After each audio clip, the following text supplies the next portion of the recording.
이렇게 인사합시다. 당신도 증인입니다.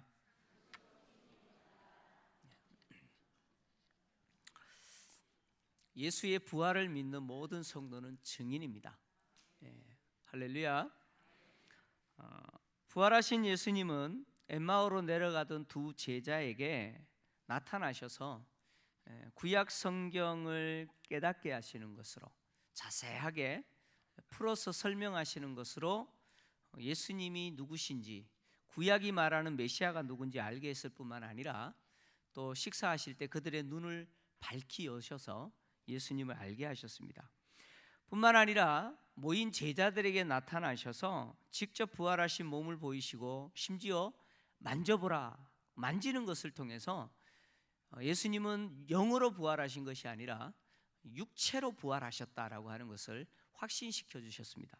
그럼에도 불구하고 의심하는 제자들에게, 제자들이 보는 그 면전 앞에서 식사하시는 것을 통해서 그들의 마음속에 있었던 모든 의심을 제거하시고 부활하신 주님을 제자들이 실제로 경험하도록, 확신하도록 그렇게 하셨습니다.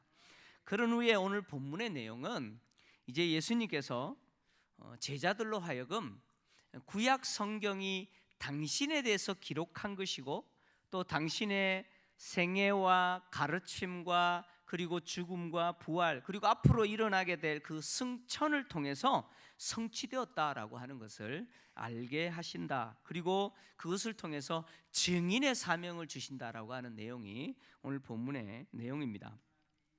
오늘 예수님은 제자들에게 모세의 율법과 선지자의 글과 시편에 기록된 메시아에 대한 예언이 당신을 통해서 성취되었다, 이렇게 말씀하셨습니다.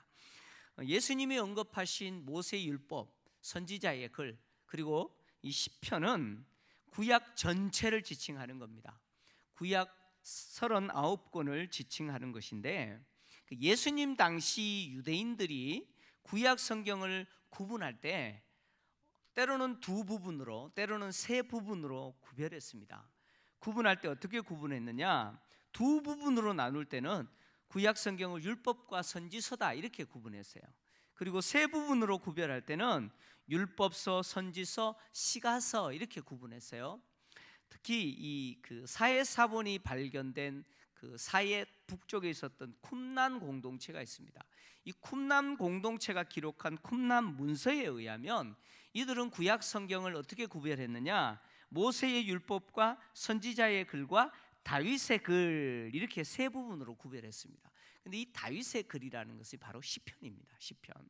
그러니까 구약 성경을 모세의 율법과 선지자들의 글과 그리고 시편, 이렇게 세 부분으로 구별하는 것은 1세기 당시 유대인들의 구분 방식이었습니다. 그런데 이것을 누구도 동일하게 그렇게 구분했습니까? 예수님도 그렇게 인정하셨다는 거예요.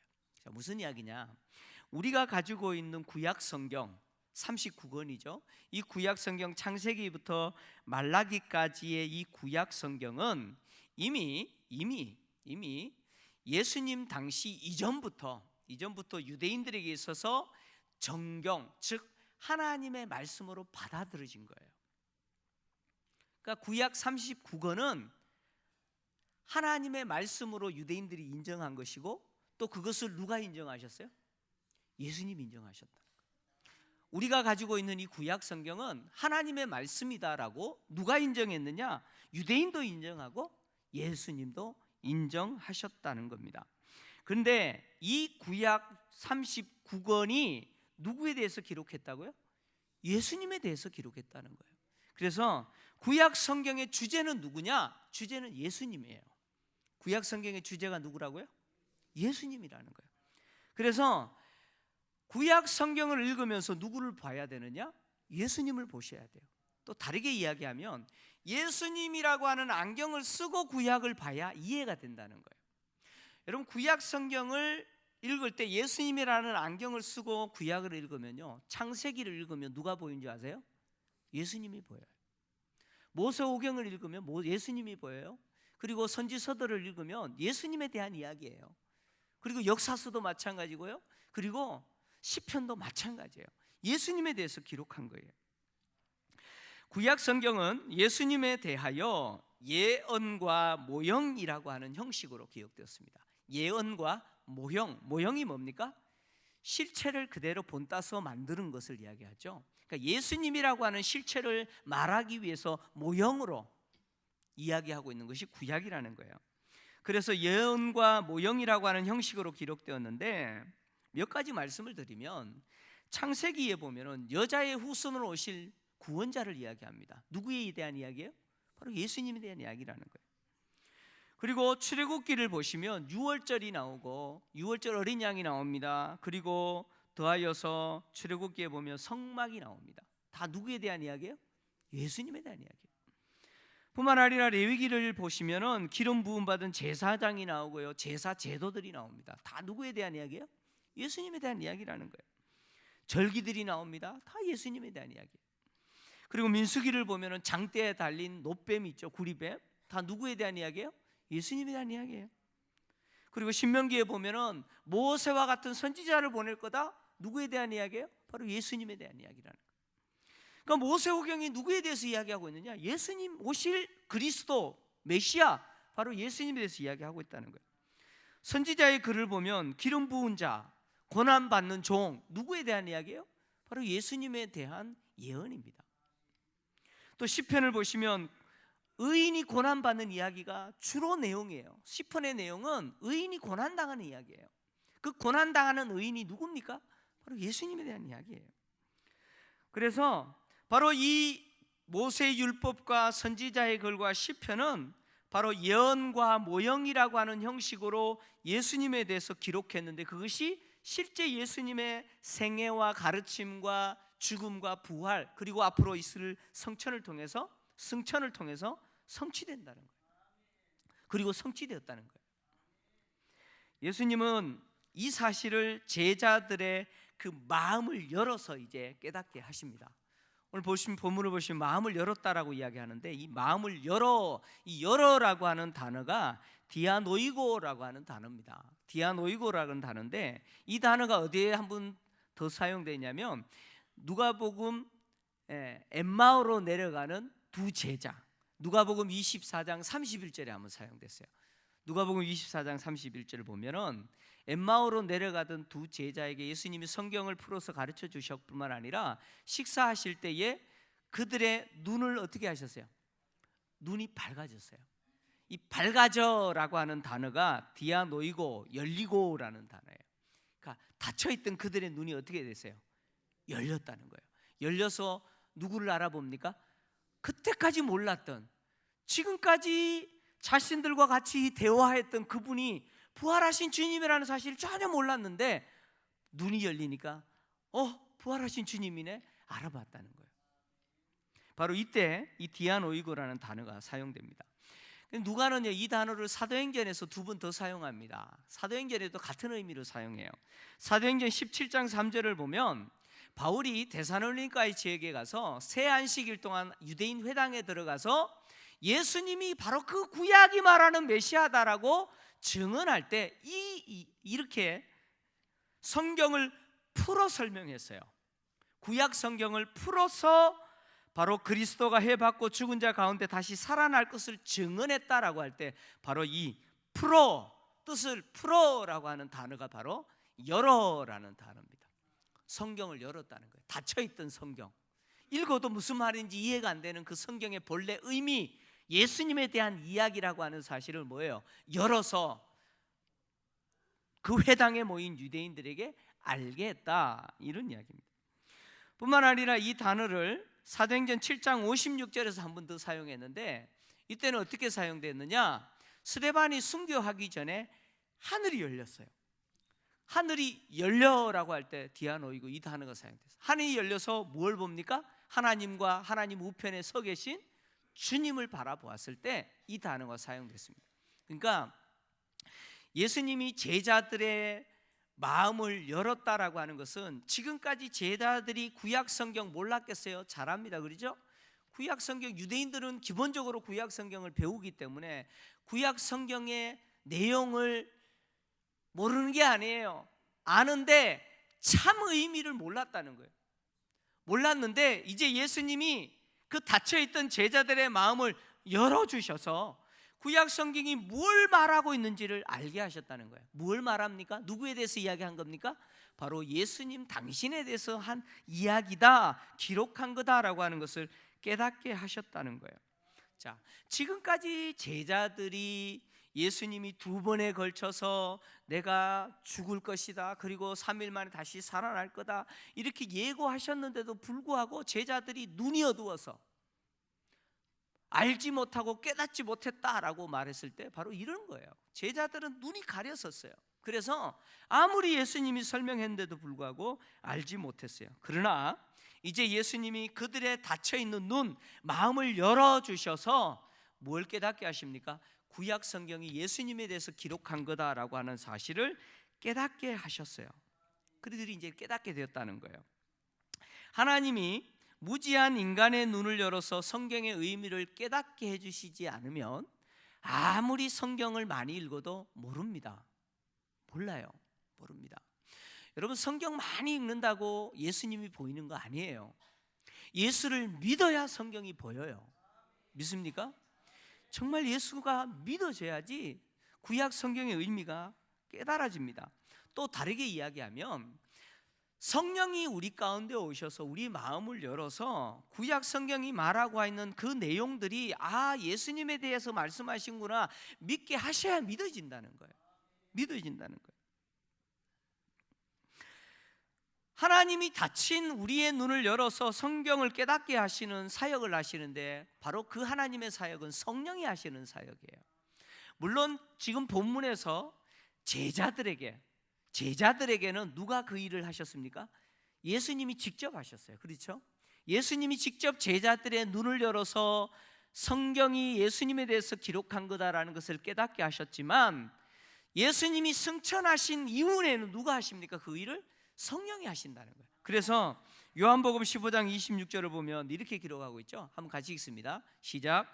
내가 아버지께로부터 너희에게 보낼 보혜사 곧 아버지께로부터 나오시는 진리의 성령이 오실 때에 그가 나를 증언하리라. 할렐루야.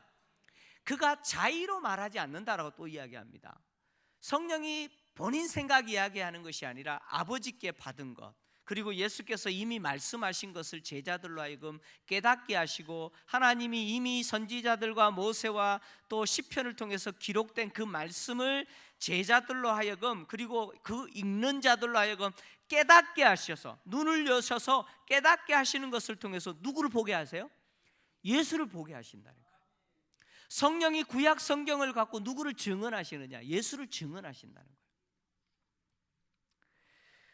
오늘 본문에서 구약 성경이 당신을 통해서 성취됐다라고 예수님이 말씀하셨고 또 구약 성경이 나에 대해서 기록한 거다라고 말씀하셨는데 오늘 예수님이 본문을 통해서 구약 성경이 당신에 대해서 기록되었는데 3가지가 기록되었다라고 이야기합니다.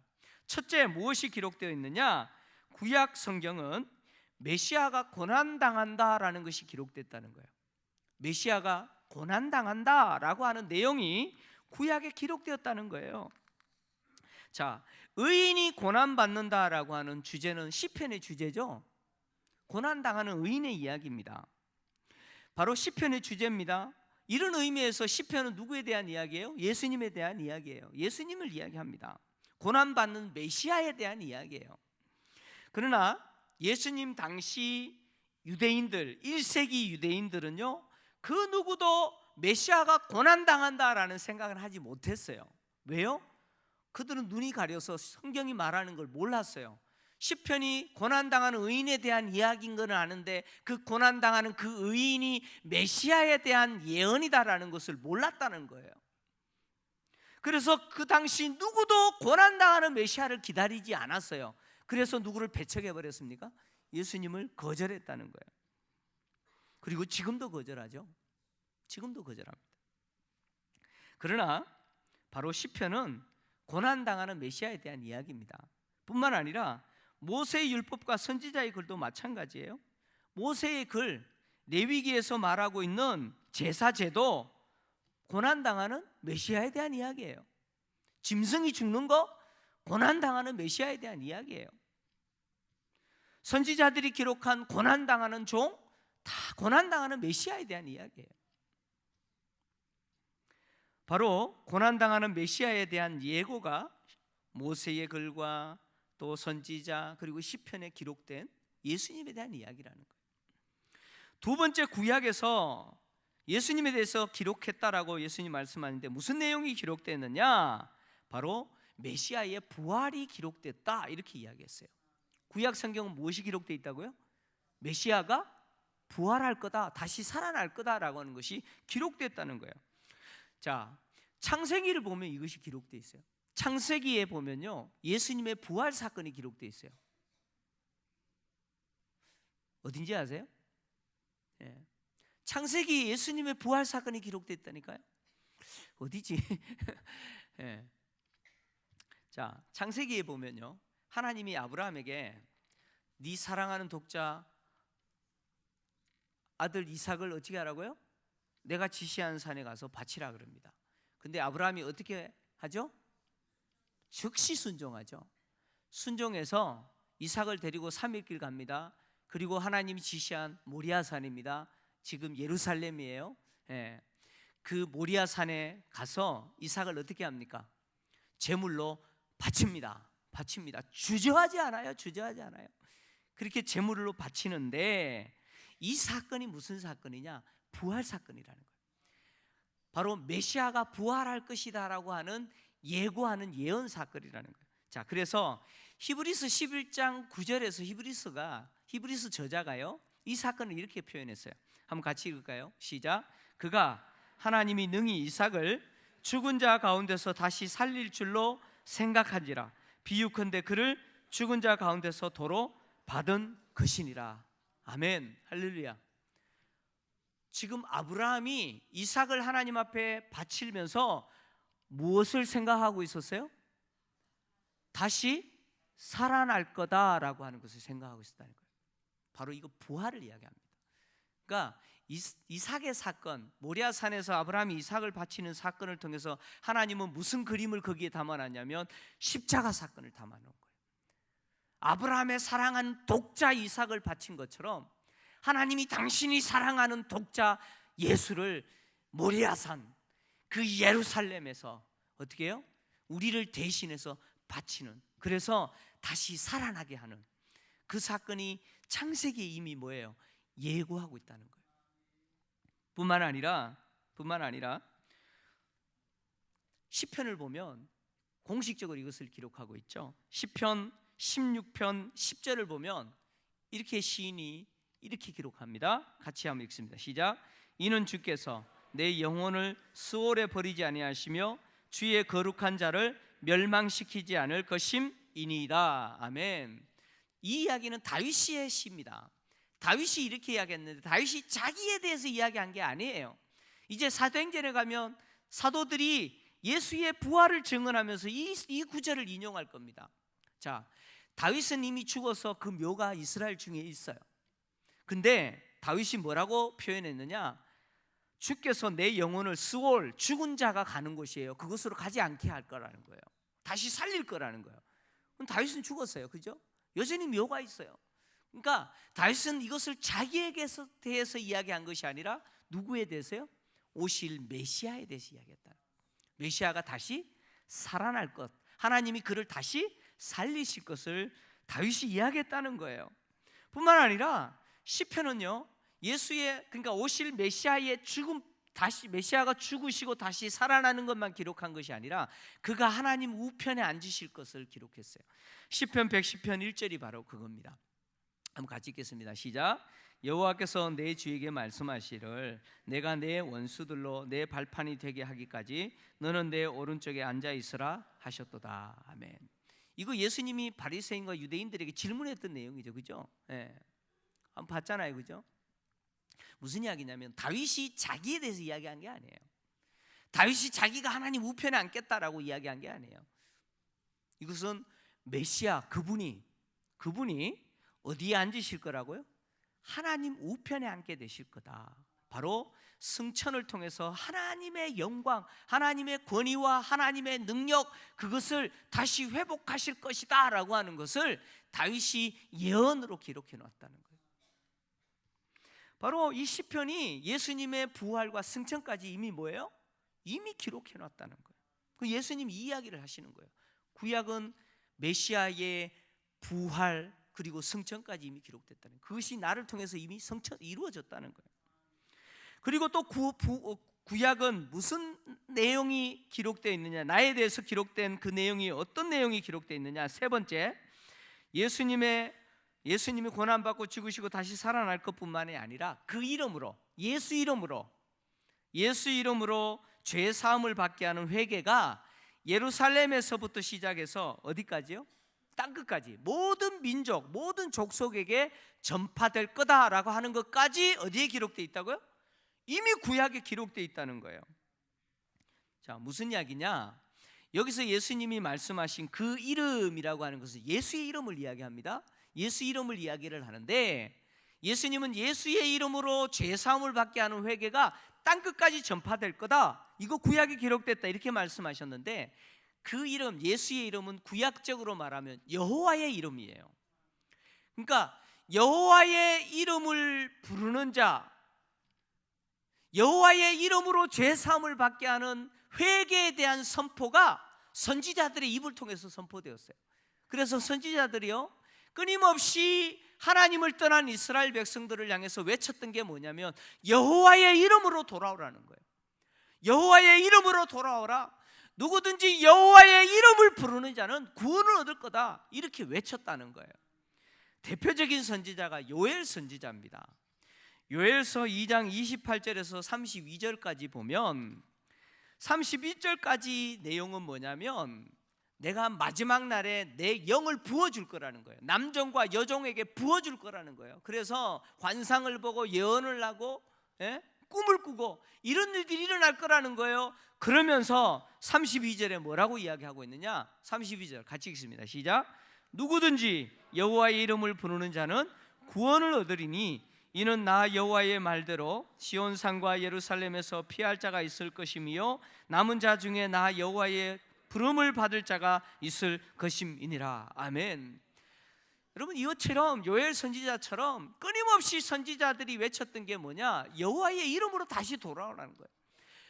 여호와의 이름을 부르고 여호와를 경외하는 자리로 다시 돌아오는 거예요. 누구든지 여호와의 이름을 부르는 자, 여호와의 이름을 부르면서 회개하는 자에게 뭘 약속하셨어요? 죄 용서를 약속하셨다는 거예요. 그 일이 일어날 거다라고 하셨는데, 그 일이 누구를 통해서? 예수를 통해서 이루어질 거라는 거예요.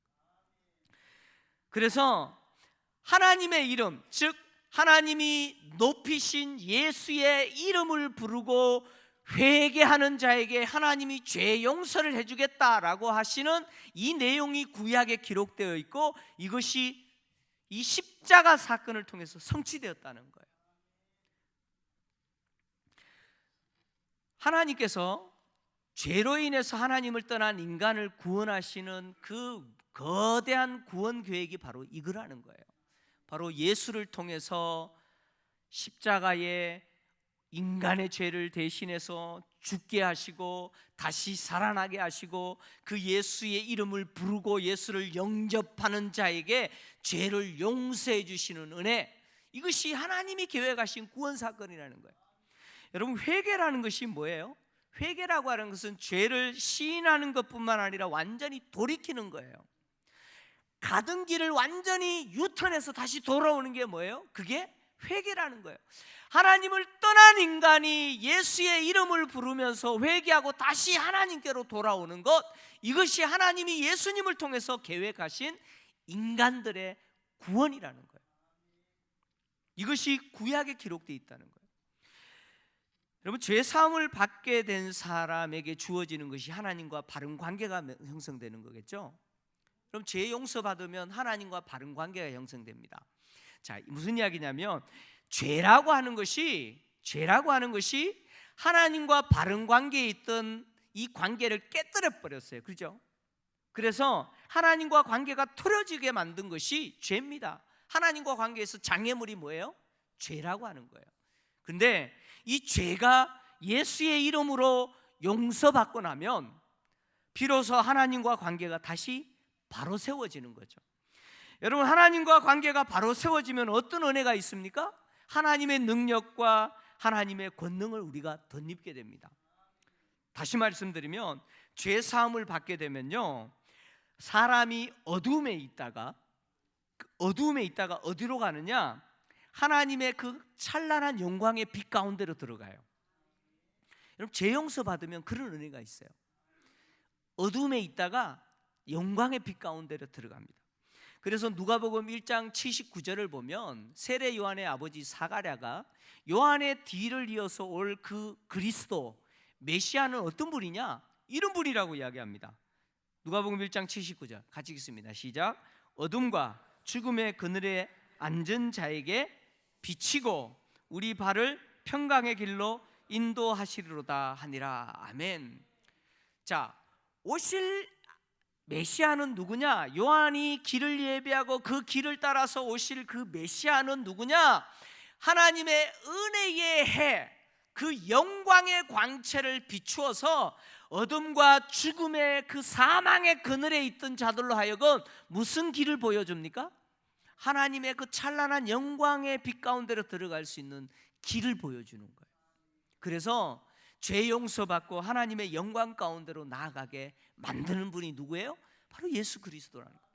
그래서 예수 그리스도의 이름을 부르고 죄 사함을 받는 사람에게는 그 삶에 어떤 일이 일어나느냐? 하나님의 영광의 빛이 비쳐요. 하나님의 영광의 빛이 비쳐요. 이것이 구약에 이미 기록됐다는 거예요. 구약 성경은 유대인들만 하나님이 사랑하시고 그들만 하나님의 백성 삼았다라고 말하지 않습니다. 유대인들은 지금도 착각하고 있는 것이 뭐예요? 자기들만 뭐라는 거예요? 하나님이 택한 선민이다, 이런 아주 잘못된 의식을 갖고 있어요. 그들은 구약을 잘 몰라서 그런 거예요. 구약 성경은 절대 그것을 이야기하지 않습니다. 하나님이 애국에서 종살이하던 이스라엘 백성들을 건져내셔서 시내산에서 나는 너희의 하나님이 되고 너희는 나의 백성이다 라고 하는 이 피언약 관계를 맺으실 때 목적이 있었어요. 그 목적이 뭐냐? 출애굽기 19장 5절에서 6절이에요. 한번 같이 읽습니다. 시작. 세계가 다 내게 속하였나니 너희가 내 말을 잘 듣고 내 언약을 지키면 너희는 모든 민족 중에서 내 소유가 되겠고 너희가 내게 대하여 제사장 나라가 되며 거룩한 백성이 되리라. 너는 이 말을 이스라엘 자손에게 전달할지니라. 아멘. 하나님이 애굽에서 종살이하던 이스라엘 백성들을 건져내셔서 시내산에서 하나님은 이스라엘 백성들의 하나님이 되고 이스라엘 백성들은 하나님의 백성이 되는 이 언약 관계를 맺으신 것은 그들을 뭘로 세우시기 위해요? 제사장 나라. 자, 하나님 이렇게 이야기하셨죠. 세계가 다 누구에게 속했다고요? 너희만 내게 속했다라는 게 아니에요. 세상의 모든 민족이 다 내 거라는 거예요. 그런데 너희들을 특별히 구별하여서 그 세상의 모든 민족들이 나와 바른 관계 맺도록 너희들이 중간에서 무슨 역할을 해야 된다고요? 제사장 역할을 하도록 하기 위해서 너희들을 특별하게 내가 구별하여 세웠다는 거예요. 그래서 이스라엘 백성들이 해야 될 역할은 뭐냐면 하나님을 잘 섬기고 예배하는 것을 통해서 세상에 하나님 모르는 백성들에게 아, 하나님이 세상의 주인이시구나라고 하는 것을 뭐예요? 알게 하는 역할을 해야 돼요. 그래서 세상 모든 민족이 누구에게로요? 하나님께로 돌아오도록 하는 역할, 제사장의 역할, 이거 감당하게 하시기 위해서 불러낸 거예요. 하나님의 이 계획은 세상 모든 민족을 구원하고자 하는 하나님의 이 계획은 바로 갈대아 우르에서 우상을 숭배하던 아브라함을 부를 때부터 시작된 거예요. 하나님은 아브라함을 부르시고 세 가지 약속을 하셨죠. 창세기 12장 1절에서 3절을 보면 하나님이 아브라함을 부르시고 내가 너로 큰 민족을 이루어주겠다 약속하셨어요. 뿐만 아니라 여기는 없습니다만 더 뒤에 가면은 네가 동서남북 밟는 땅 내가 다 줄 거다 그랬어요. 큰 민족 이루게 해줄 거다. 그리고 밟는 땅 주겠다. 그리고 오늘 또 12장 2절 3절 보면 내가 복이 되겠다라고 이야기하죠. 복이 되는데 뭐라고 이야기합니까? 3절을 보니까 너를 축복하는 자에게는 내가 복을 내리고 너를 저주하는 자에게는 내가 저주 내리니 땅의 모든 족속이 너로 인해서 뭐 받는다고요? 복을 얻을 것이다. 이게 하나님의 계획이었다는 거예요. 하나님이 아브라함을 부르신 것은 아브라함을 통해서 이제 태어나게 될 그 후손, 즉 이스라엘 백성들만 복받게 하겠던 것이 아니라 누구도 세상의 모든 민족이 아브라함을 통해서 복받게 하시고자 하는 것이 하나님의 계획이었어요. 그래서 하나님이 아브라함에게 큰 민족을 이루어주겠다라고 약속하시면서 내가 너에게 씨를 주겠다, 내가 사라를 통해서 너에게 뭘 주겠다고요? 씨를 주겠다, 자식을 주겠다. 이스마엘 아니에요. 누굴 주겠다고요? 이삭을 주겠다 약속하셨는데 사실은 그 이삭이 아니라는 이야기예요. 하나님이 약속하신 그 이삭이라고 하는 인물은 사실 이삭을 말하는 것이 아니라 누구를 이야기하냐? 오실 메시아를 이야기합니다. 그 이야기가 갈라디아서 3장 16절이에요. 바울은요, 바로 아브라함에게 하나님이 약속하신 이 약속이 누구를 통해서 비로소 성취되었느냐? 이삭을 통해서 성취되는 것이 아니라 오실 메시아를 통해서 성취됐다는 거예요. 갈라디아서 3장 16절 한번 같이 읽습니다. 시작. 이 약속들은 아브라함과 그 자손에게 말씀하신 것인데 여럿을 가리켜 그 자손이라 하지 아니하시고 오직 한 사람을 가리켜 내 자손이라 하셨으니 곧 그리스도라. 아멘. 하나님이 아브라함에게 너로 인하여서 세상의 모든 민족이 복받게 하겠다라고 하시면서 자손을 주겠다, 자손을 주시겠다, 씨를 주겠다고 하신 그 씨는 누구라는 이야기예요? 예수님이라는 거예요. 그래서 마태복음 보면 예수님은 누구의 후손으로 오십니까? 아브라함의 후손으로 오시는 거예요. 아브라함과 다윗의 후손으로 오시는 거예요. 그래서 바로 아브라함에게 주신 이 약속대로 오셔서 세상의 모든 민족으로 하여금 하나님이 계획하신 대로 복받는 민족 되도록 구속사건을 완성하신 분이 누구라는 거예요? 바로 예수님이라는 거예요. 이것이 구약에 기록됐다는 거예요. 하나님의 이 계획대로 선지자들도 하나님의 계획대로 세상의 모든 민족이 하나님께 돌아올 거라고 외쳤어요. 이사야 2장 22절에서 3절 보면은 이사야 선지자가 이렇게 이야기하죠. 말일에 여호와의 전에 산이 모든 산 꼭대기에 굳게 설 것이요 모든 작은 산 위에 뛰어나리니 누가 몰려든다고요? 만방이, 세상의 모든 민족 열방이 만방이 그리로 몰려들 거다. 그리가 어디입니까? 여호와의 산이에요. 하나님을 예배하는 그곳에 세상의 모든 민족들이 어떻게 될 거라고요? 몰려들 거라는 거예요. 이사야 49장 6절을 보면 하나님께서 또 이사야 선지자를 통해서 이렇게 외치도록 했어요. 그가 이르시되 내가 나의 종이 되어 야곱의 지파들을 일으키며 이스라엘 중에 보존된 자를 돌아오게 할 것은 매우 쉬운 일이라. 내가 또 너를 무슨 빛요? 이방의 빛으로 삼아 나의 구원을 베풀어서 어디까지요? 땅끝까지 이르게 할 거다. 나의 구원을 너로 하여금 이방의 빛이 되기 위해서 땅끝까지 미치게 만들 거다. 내가 구원하는 이 구원은 유대인들을 해당하는 게 아니라는 거예요. 유대인들을 뛰어넘어서 어디까지요? 땅끝까지 내가 모든 민족을 구원하겠다라고 하는 것이 하나님의 계획이셨다는 거예요. 그래서 구약 성경은 예수님이 말씀하신 대로 예수의 이름을 부르며 하나님께 돌아오는 자에게 무엇이 선포됩니까? 죄 용서가 선포된다는 겁니다. 예수를 믿고 회개를 통해서 죄 사함을 받는 일은요, 바로 하나님이 계획하신 거대한 구원 계획이에요. 그 구원 계획에 우리가 뭐예요? 혜택을 누린 거예요. 저와 여러분의 혜택을 누린 거예요. 자, 오늘 예수님께서 제자들의 마음을 열어서 왜 이 구약의 내용이 당신을 통해서 성취된 내용이라는 것을 상세하게 알게 하셨느냐? 목적이 있죠. 그 목적이 뭡니까? 제자들로 하여금 무슨 사명 주시려고요? 증인의 사명을 주시려고. 지금까지 예수님이 제자들과 함께 하신 이유가 바로 이것 때문입니다. 제자들은요, 구약 성경이 말하고 있는 메시아가 바로 예수님이다 라고 하는 사실을 그들은 지식적으로 아는 것이 아니라 뭐예요? 경험으로 알았죠. 지금까지 예수님과 동고동락하면서 예수님의 가르침과 그 생애를 직접 뭐예요? 동행하면서 목격했던 생생한 그 증언을 하도록 하시기 위해서 예수님이 지금까지 제자들과 동행하신 거예요. 이제 제자들은 그들이 실제로 귀로 들었고 실제로 눈으로 보았고 그리고 그들이 실제로 손으로 만졌던 그 구약이 증언한 바로 오실 메시아, 그분이 예수라고 하는 사실을 너무나 생생하게 그들이 체험한 거기 때문에, 실제로 그들에게 있어서 있었던 일이기 때문에 이제는 어떤 사명이 그들에게 주어졌느냐? 증언해야 될 사명이 주어졌어요. 증인이라는 거죠. 그래서 그들은 땅끝까지 가야 돼요. 모든 족속에게 가야 돼요. 왜요? 그것이 어디에 기록되어 있기 때문에? 성경에 기록되어 있기 때문에 가야 되는 거예요. 증인이란 지난주에 말씀드렸던 것처럼 본인이 직접 경험한 그 사실, 실제에 대해서 양심적으로 뭐예요?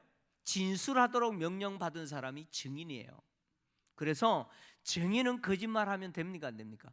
안 되죠. 증인이라는 말 속에는 무슨 의미가 내포되어 있느냐? 거짓말하지 않는 사람이라는 의미가 이미 내포되어 있어요. 그래서 증인은요, 목에 칼이 들어와도 무슨 말 해야 돼요? 목에 칼이 들어와도 내가 경험한 사실을 이야기하는 거예요. 그게 증인이에요. 증인은 그런 각오가 있는 거예요. 그래서 사도행전을 보면 이제 제자들이 어떻게 증인 역할을 하는지 생생하게 보게 될 거예요.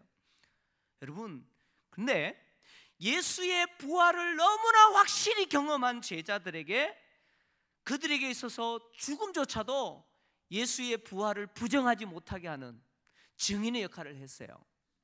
이건 무슨 이야기냐면 결국 이 시대를 살아가고 있는 저와 여러분에게도 동일한 거예요. 우리가 예수의 부활을 믿는다?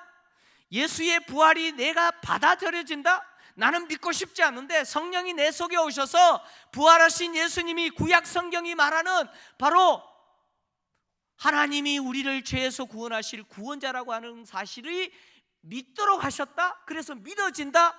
그러면 나는 누구예요? 나는 누구예요? 증인이라는 거예요. 그래서 나의 삶의 현장에서 어떤 일이 내게 있어도 나는 어떤 역할을 해야 됩니까?